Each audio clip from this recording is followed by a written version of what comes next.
আসসালামু আলাইকুম। আমি Mohammad Manjurur Rahman, associate professor accounting, Kushtia government college, Kushtia. Accounting 16/32 এর পক্ষ থেকে আপনাদেরকে শুভেচ্ছা এবং স্বাগতম। আমার এই চ্যানেল থেকে নিয়মিতভাবে ইন্টারমিডিয়েট থেকে শুরু করে মাস্টার্স ফাইনাল ইয়ার পর্যন্ত ম্যাথ রিলেটেড ভিডিওগুলো আপলোড করা হচ্ছে। করোনা ভাইরাসের কারণে শ্রেণী কার্যক্রম বন্ধ আছে, কিন্তু আমি এই পবিত্র রমজানের মধ্যেও ক্লাসটা চালু রাখার আপনার চেষ্টা করছি ছাত্রছাত্রীদের সুবিধার্থে। তো আপনারা ভিডিওটা ডাউনলোড করবেন এবং প্র্যাকটিস করবেন। আমরা এখন যে বিষয়টা আলোচনা করব সেটা হচ্ছে ক্যাশ বাজেট। তো আমি আমার দীর্ঘ অভিজ্ঞতা থেকে দেখেছি, একটা ব্যবসা প্রতিষ্ঠানে 7টা খাত থেকে টাকা পাই।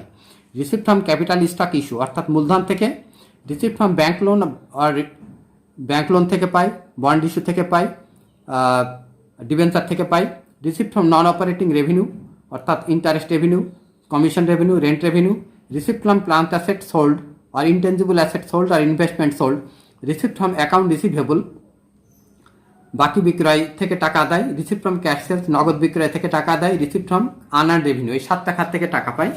আর এর এগেনস্টে পেমেন্ট হয় 7টা: drawing or dividend paid, payment of loan, paid for operating and non operating expense, plant asset purchase, paid to account payable, cash purchase. যদি আমরা ক্যাশ বুক করি ডে বাই ডে, তখন আমরা এইগুলো পেমেন্ট পাশে লিখি, রিসিপ্ট পাশে লিখি, আর এইগুলো পেমেন্ট পাশে দিই। ব্রিটিশ মেথডে ক্যাশ বুক হয়। আর যখন আমরা আমেরিকান মেথডে তৈরি করি, তখন এইগুলো দিয়ে ক্যাশ রিসিপ্ট জার্নাল হয়, আর এইগুলো দিয়ে ক্যাশ পেমেন্ট জার্নাল হয়। এখন এইগুলো দিয়েই আমরা ক্যাশ বাজেট তৈরি করব। ঠিক এইভাবে এরকম একটা ছক করে নিয়ে এইগুলো রিসিপ্ট, অল রিসিপ্টগুলো দেখাবো, তারপর এখানে একটা যোগ দেখাবো, তারপর পেমেন্টগুলো দেখাবো, যোগ দিয়ে রিসিপ্ট একটা পেমেন্ট বাদ দিলে এন্ডিং ক্যাশ হবে। এবার আমরা এটা একটা বিগ সাইজের অঙ্ক, দেখতেই পাচ্ছেন, বিশাল বিশাল অ্যামাউন্ট, কিন্তু ভয় পাওয়ার কিছু নেই, একেবারেই সহজ বিষয়। একটু আমার সাথে শেয়ার করেন। তো এখানে আমি যে বিষয়টা অঙ্কটা দেখতে চাচ্ছি, আপনি একটু ধীরে স্থিরভাবে পড়ে নেই। কোম্পানি এক্সপেক্ট টু হ্যাভ টাকা 37,500 cash in hand at 1 April. তাহলে এপ্রিল থেকে, এখানে এপ্রিল টু জুন, এইটা হচ্ছে budget period, April two June. তাহলে আপনি একটা ঘর কেটে নিলেন, এপ্রিল, মে, জুন। এবার এই বিগিনিং ক্যাশটা এপ্রিলে বসাবেন, এই বিগিনিং ক্যাশটা এপ্রিলে বসান, এখানে বসান। এবার এখানে এই 2 নম্বর আইটেমটা দেখেন, পিরিয়ড, এখান থেকে দেখেন, এইটা শুধু রিসিপ্ট, এইটা থেকে টাকা আসবে, আর এইগুলো সব পেমেন্ট, এইগুলো সব আছে পেমেন্ট, এইগুলো সব এগুলো কি পেমেন্ট, এইগুলো period of credit allowed by supplier 2 month. Supplier মানে এই পারচেজ। তাহলে আমরা এখানে আমরা লিখব পেমেন্ট টু ক্রেডিটর, পিরিয়ড আর of credit allowed by supplier 2 month. তাহলে এই পারচেজের টাকাটা পরিশোধ হবে প্রিভিয়াস 2 মান্থ। আমরা এখানে অঙ্ক করছি এপ্রিল, মে, জুন, এখানে এপ্রিল, এখানে লেখেন previous 2 month, previous 2 month purchase. এবার প্রিভিয়াস 2 মান্থ আঙ্গুলটা ঠিক এই জায়গায় প্লেস করেন, এপ্রিল, মে, জুন, এই 2 মাস এখানে যান, এটা এখানে বসান, এটা এখানে বসান, আর এটা এখানে বসান। এবার এখানে 2 নাম্বার 2 আসি, 80% off sales for cash and period of credit allowed to customer 1 month. 80% of credit sales will be collected following the month of sales. 20% of sales for cash and period of credit allowed to customer 1 month of 80% credit sales. 80% না বলতেও চলতো, 80% এখানে না বললেও চলতো, 80% এখানে না বললেও চলতো। অঙ্কটার ভাষা একটু কেমন মতো, এখানে 10% off current month sale and 80% off previous 1 month sale. এবার এখানে আসেন, সেলসে আসেন, এই জায়গাতে ধরেন। এবার অঙ্কটার শেপটা একটু চেঞ্জ করা আছে, কারণ মাসগুলো এই পাশে, খরচগুলো এই পাশে। আমরা এপ্রিলের অঙ্ক করছি, তাহলে এখানে আমাদের ক্যাশ সেলস হচ্ছে 20%, 20% off current month, 20% off current month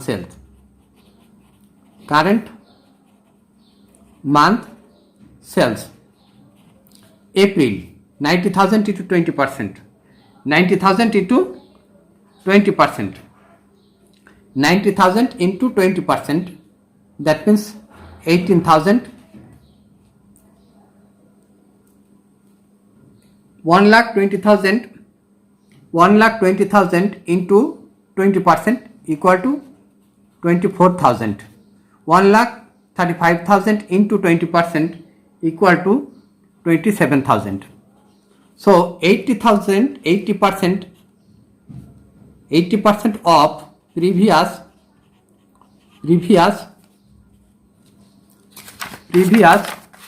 এখানে বলা আছে 1 month, 80% of previous 1 month sales April. So previous 1 month এটা 84,000 into 80%, 90,000 into 80%, 72,000. 1,20,000 into 80%, 96,000. Receipt complete. এবার আমরা আসি এখানে delay in payment of all expense. Delay in payment of all expense, that means wages, factory overhead, office expense, selling expense, all expense 1 month। তাহলে আমরা এখানে লিখব wages এখানে লিখব previous 1 month, previous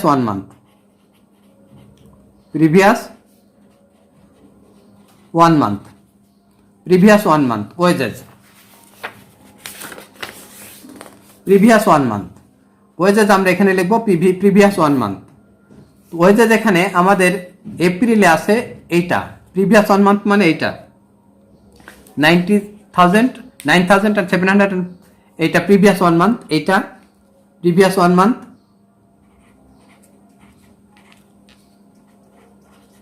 previous 1 month factory expense, previous 1 month, previous 1 month এটা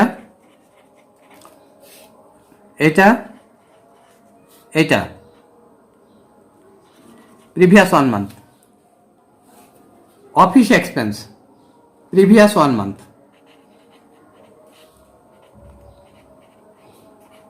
previous 1 month office expense, previous 1 month 8 April, previous 1 month 6,000 into 6,000 into 6,000, sorry 6,000 selling expense, previous 1 month, previous 1 month।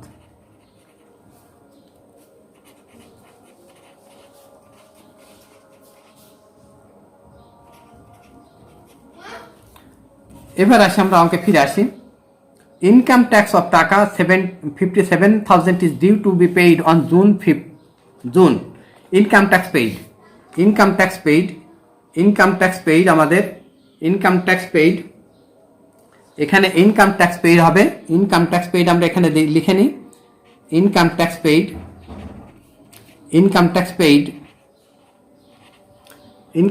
Paid April May June. Income tax টাকার পরিমাণ 57,000 paid in June, April dash May dash June.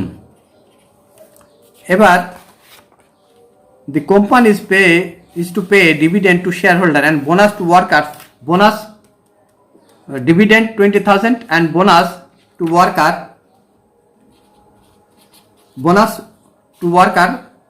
17,500। তাহলে এখানে আমরা লিখব dividend কোন মাসে দিচ্ছে, in the month of April. তাহলে বোনাস হচ্ছে, ডিভিডেন্ড হচ্ছে 20,000 এপ্রিল, বোনাস হচ্ছে এপ্রিল এটা। এবার plant has been ordered and payment involving টাকা 1 lakh is to be paid in May, April, May, June। তার মানে এপ্রিল ড্যাশ মে 1,20,000, এবার আমাদের যোগ করতে হবে। তাহলে আমরা যদি এই পেমেন্টগুলো যোগ করে রাখি, এই পেমেন্টগুলো আমরা যোগ করে নিই, এটা হবে 1,11,000, আর এটা হবে 1,98,750, আর এটা হবে 1,46,820 পেমেন্টগুলো। এবার আমরা এই রিসিপ্টগুলো যোগ করব। তো রিসিপ্টগুলো আমরা যদি যোগ করি আমাদের হবে 1,22,700। এবার আমাদের এখানে দেখা যাবে কিনা, এই 1,22,000 থেকে এই 1,11,000 বাদ দেন, 1,22,700 থেকে 1,11,000 বাদ দেন। বাদ দিলে আমাদের ব্যালেন্স হবে এখানে 11,700। এই 11,700 এখানে আসবে, 11,700 এখানে আসবে। আবার এখানে যোগ হবে, এখানে যোগ করলে 1,07,700। এবার এইটা থেকে এইটা বাদ দেন, বাদ দিলে আমাদের পরিমাণ আসবে মাইনাস ফিগার, এখানে পরিমাণ আসবে মাইনাস ফিগার 91,050 টাকা, এটা মাইনাস ফিগার। এই মাইনাস ফিগারটা যেহেতু ব্যাংক লোনের কোনো কথা বলেনি, এখানে আসবে 91,050 টাকা, এখানে মাইনাস ফিগার। এবার এখানে যোগ করতে হবে 31,950। এবার এটা বাদ দিলে আবার এখানে মাইনাস ফিগার থাকবে,